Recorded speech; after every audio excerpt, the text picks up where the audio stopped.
Hello students, जैसा कि आप जानते हो कि लॉकडाउन के कारण ऑनलाइन स्टडी चल रही है स्कूल्स की। तो इसके दौरान बच्चों को काफ़ी मुश्किल आ रही है घर में पढ़ने की। तो इसे आसान करने के लिए मैं अपने यूट्यूब चैनल पर लेकर आया हूँ आपके लिए आज हिंदी की पंजाब स्कूल शिक्षा बोर्ड के 9वीं क्लास की पुस्तक का पहला पाठ, जो है कबीर जी के कबीर दोहावली। इसमें एक एक दोहे का मैं आपको अर्थ स्पष्ट करके बताऊंगा। जैसे पहला दोहा है, साच बराबर तप नहीं, झूठ बराबर पाप, जाके हृदय साच है, ताके हृदय आप। इसमें कबीर जी कहना चाहते हैं कि सच के बराबर कोई तपस्या नहीं है, कोई भक्ति नहीं है, और झूठ के बराबर कोई पाप नहीं है। अर्थात कि झूठ सबसे बड़ा पाप है, और जिसके हृदय में सच है उसके हृदय में प्रभु आप निवास करते हैं। तो ये था पहला दोहा, जिसमें कबीर जी ने झूठ के बराबर कोई पाप नहीं और सच के बराबर कोई भक्ति या तपस्या नहीं कहा गया है, और मनुष्य को अपने हृदय में सच को धारण करने की शिक्षा दी है। दूसरा दोहा है, साधु भूखा भाव का, धन का भूखा ना है, धन का भूखा जो फिरे, सो तो साधु ना है। यहाँ साधु किसे कहा गया है? साधु उसे कहा गया है जिसने दुनियावी साधनों के प्रति अपने मन को साध लिया है। भाव के अपने मन को उसने साधनों के प्रति जो लालच है उसका भाव मन में नहीं आने दिया है। वही असली साधु है, जो धन का भूखा नहीं है, जिसे दुनिया के धन की भूख नहीं है। और जो धन का भूखा है वो कभी साधु नहीं हो सकता, क्योंकि साधु की परिभाषा ही ये कहती है कि वो दुनिया के साधनों का भूखा नहीं है। अगला दोहा, जैसा भोजन खाइए तैसा ही मन होए, जैसा पानी पीजिए तैसी वाणी होए। भाव के मनुष्य के खान पान का उसके जीवन के रहन सहन पर बहुत ज़्यादा प्रभाव पड़ता है कि जैसा वो खाना खाता है वैसा ही उसका मन हो जाता है। भाव के उसने जो खाना खाया है उसमें उसने अपनी मेहनत से कमा कर खाया है या कैसे किस प्रकार से खाया है, किस प्रकार का उसने किस प्रकार की कमाई की है, कैसे उसने भोजन कमा कर खाया है और किस प्रकार से उसने अपना खान पान किया है, उसी प्रकार उसका जो है मन वो हो जाता है। तो और वैसे ही उसकी जब जैसा मन हो जाएगा तो अंदर से विचार भी उसी प्रकार के निकलेंगे, और उसकी वाणी में भी जो है उस प्रकार शुद्धता नहीं रहेगी, उसकी वाणी भी बदल जाएगी। संत न छोड़े संतई, जो कोटक मिले असंत, चंदन भुवंगा बैठिए तो शीतल तानत जंत। कहते हैं कि संत का स्वभाव जो उसे कोटक के भाव 1 करोड़ कि उसे 1 करोड़ असंत लोग भी मिल जाएं, भाव के उसके विपरीत स्वभाव के लोग भी उसे मिल जाएं, तब भी वो अपना स्वभाव नहीं छोड़ता है। जैसे चंदन के वृक्ष पर भुजंग का अर्थ है सांप, कि सांप जो है उसे जकड़ कर रखता है, लेकिन तब भी चंदन का वृक्ष जो है अपनी शीतलता को नहीं त्यागता। भाव के उसमें शीतलता जो है बनी रहती। इसी प्रकार संत पुरुष उसे करोड़ों असंत लोग उसके स्वभाव के विपरीत लोग मिल जाएं, तब भी वो अपना स्वभाव नहीं छोड़ता। तो इस प्रकार संतों की परिभाषा दी है कि संत का स्वभाव कैसा होता है कि वो किसी प्रकार की भी संगत में रहे, वो अपना स्वभाव जो शीतलता उसके मन में होती है, जो उसके स्वभाव में शांतमयी स्वभाव होता है, जो उसके स्वभाव में गुण होते हैं, वो उनको कभी छोड़ता नहीं है। पोथी पढ़ जग मुआ, पंडित हुआ न कोय, ढाई आखर प्रेम का, पढ़े सो पंडित होए।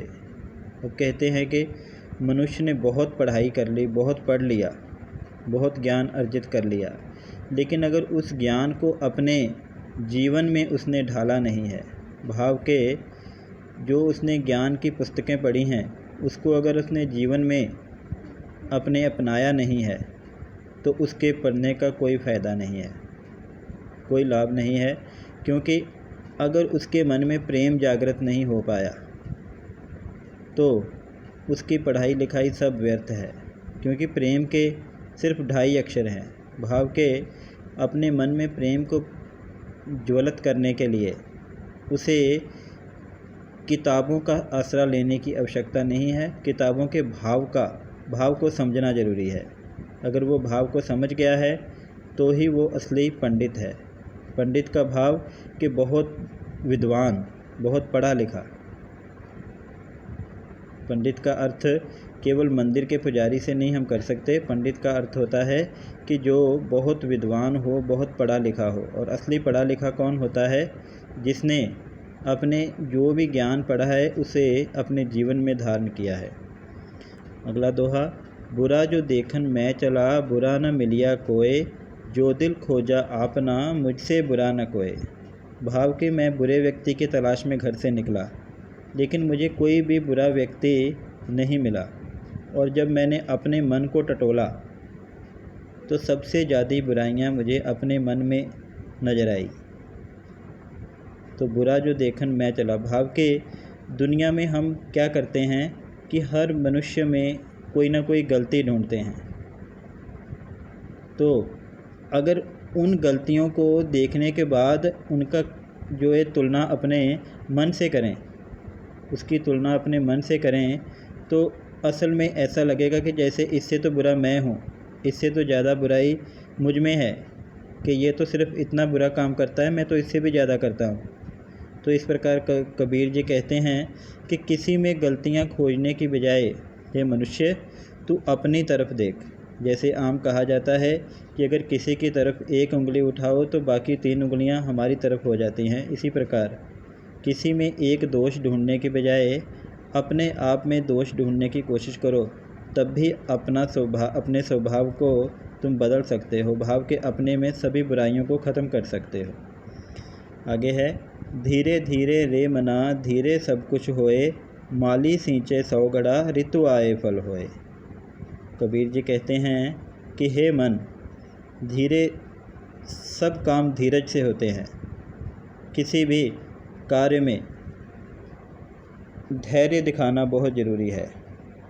भाव के उन्होंने उदाहरण ली है कि जैसे हमने कोई पौधा लगाया है तो उसको एक ऋतु आने पर फल लगते हैं। ऐसा नहीं कि अगर माली उसको एक ही दिन में 100 घड़े पानी डाल दे तो ऋतु आने से पहले ही उसमें फल लग जाएंगे, नहीं। तो इस प्रकार किसी भी कार्य के होने में समय लगता है और मनुष्य को धैर्य रखने की आवश्यकता होती है। शीघ्रता कई बार किसी कार्य का जो फल है उसको बिगाड़ देती है। भाव के उतना अच्छा उसका फल हमें नहीं मिल पाता है जितना मिलना चाहिए। इसलिए हमें कोई भी कार्य करते समय धैर्य रखना ज़रूरी है। जाति न पूछो साधु की, पूछ लीजिए ज्ञान, मोल करो तलवार का, पड़ा रहने दो म्यान। भाव के साधु की कोई जाति नहीं होती है। साधु में जो बात देखने लायक होती है उसके ज्ञान की बात होती है कि उसमें ज्ञान कितना है। जैसे किसी तलवार को लेने के लिए हम ये नहीं देखते कि उसके मयान में कितनी खूबसूरती है, कितना उसका मयान बढ़िया है। हम ये देखते हैं कि उस तलवार की जो मयान में तलवार है उसमें धार कितनी है। अगर तलवार में धार है तो तभी उसका मोल है, नहीं तो केवल म्यान का कोई मोल नहीं है। इसी प्रकार अगर साधु में ज्ञान है तो तभी वो साधु के जैसे मैंने पहले परिभाषा बताई कि अगर साधु में ज्ञान है तो तब भी वो साधु कहलाएगा, वरना उसकी जात चाहे कितनी भी बड़ी हो वो असल में साधु नहीं कहलाएगा। तो असल में साधु कौन है? जिसमें ज्ञान है। अगर ज्ञान नहीं है तो वो साधु नहीं है।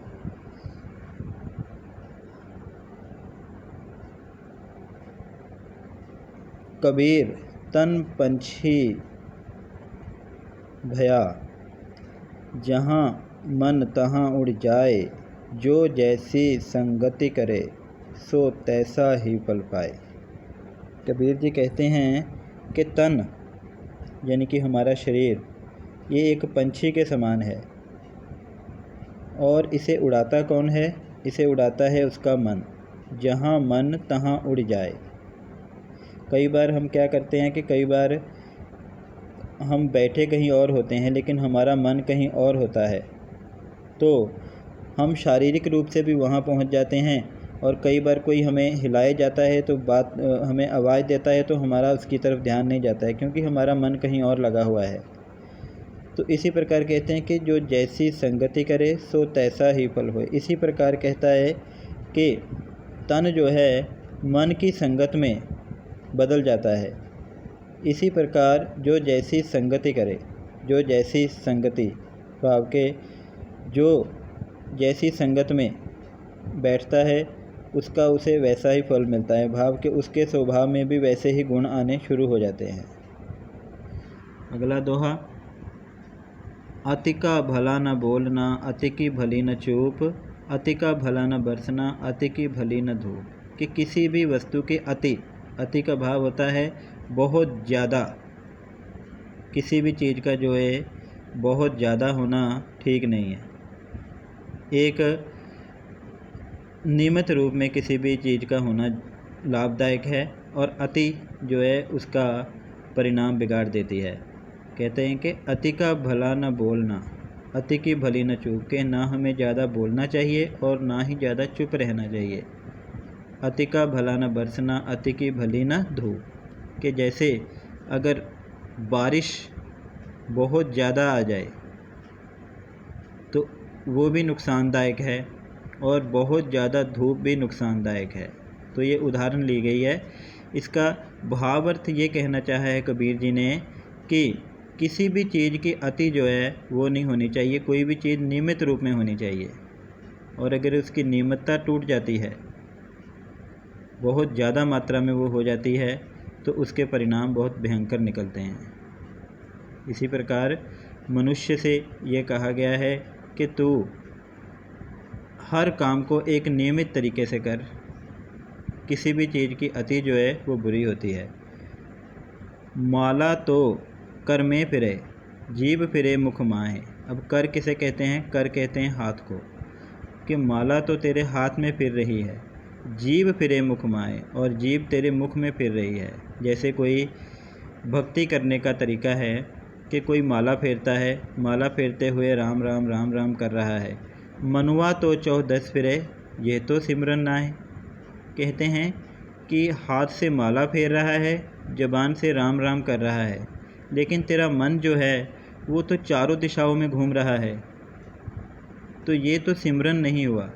सिमरन तो वो होता है जो मन के अंदर से हो। अगर मन के अंदर से, मन के भीतर से सिमरन तो नहीं कर रहा है तो फिर तेरा ये माला फेरना और जीभ से राम राम बोलना इसका कोई अर्थ नहीं है। भाव के ये व्यर्थ है।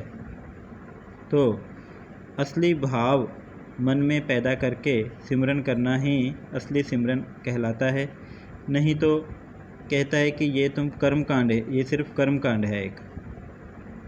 ये कबीर जी कहना चाहते हैं कि अगर सिमरन करना है तो मन से सिमरन करना है, नहीं तो केवल माला फेरना और मुख से राम राम कहे जाना ये इतना लाभदायक नहीं होगा। काल करे सो आज कर, आज करे सो अब, पल में प्रलय होएगी, बहुर करेगा कब। कबीर जी कहते हैं कि किसी भी काम को कल पर मत छोड़ो। भाव के जो अब समय है वही किसी भी कार्य के लिए उपयुक्त समय है। भाव के किसी भी काम को हम डिले कर देते हैं, अगले समय पर छोड़ देते हैं, तो वो काम कभी भी नहीं हो पाता है। क्योंकि पल में प्रलय होएगी, बहुर करेगा कब। कि पता नहीं कि कब तेरा जीवन जो है ख़त्म हो जाएगा, तो फिर वो तेरा कल जो है कभी नहीं आएगा। इस प्रकार